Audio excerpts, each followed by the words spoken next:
पांडवों का महाप्रस्थान, श्री कृष्ण के देह त्याग और यदुवंश के विनाश के बाद पांडवों का हृदय टूट गया।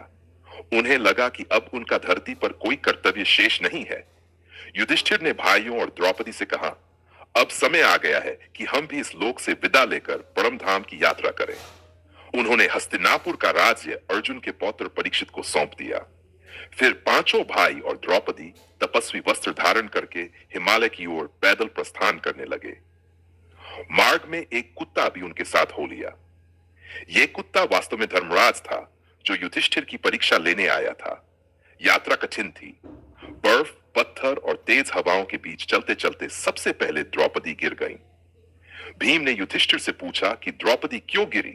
युधिष्ठिर ने उत्तर दिया, उनके हृदय में अर्जुन के प्रति पक्षपात था, इसलिए वे धरती पर गिर गईं। आगे चलकर सहदेव गिरे। युधिष्ठिर ने कहा, सहदेव अपने जान पर गर्व करते थे, यही कारण है। फिर नकुल गिरे। युधिष्ठिर ने कहा, नकुल अपनी सुंदरता पर अहंकार करते थे। फिर युधिष्ठिर बोले, अर्जुन अपने पराक्रम और गांडीव धनुष पर घमंड करते थे। अंत में भीम भी गिर पड़े। युधिष्ठिर ने कहा, भीम को अपने बल और भोजन प्रेम पर गर्व था। युधिष्ठिर किसी पर दोषारोपण नहीं कर रहे थे, बल्कि वे ये बता रहे थे कि मानव जीवन में सूक्ष्म अहंकार भी मोक्ष की यात्रा में बाधक होता है। युधिष्ठिर अकेले आगे बढ़ते गए और अंत में स्वर्ग द्वार पहुंचे। वहां इंद्रदेव अपने रथ पर आए और उन्हें स्वर्ग ले जाने लगे। कुत्ता भी उनके साथ खड़ा था। इंद्र ने कहा, इस कुत्ते को स्वर्ग में जगह नहीं मिलेगी, इसे छोड़ दो। युधिष्ठिर ने उत्तर दिया, मैं अपने साथ आए जीव को नहीं छोड़ सकता।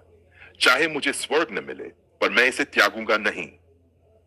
तभी वह कुत्ता धर्मराज के वास्तविक रूप में प्रकट हुआ और युधिष्ठिर की धर्मनिष्ठा की प्रशंसा की। फिर युधिष्ठिर दिव्य देह धारण करके स्वर्ग में प्रवेश कर गए। इस प्रकार पांडवों की महागाथा समाप्त हुई।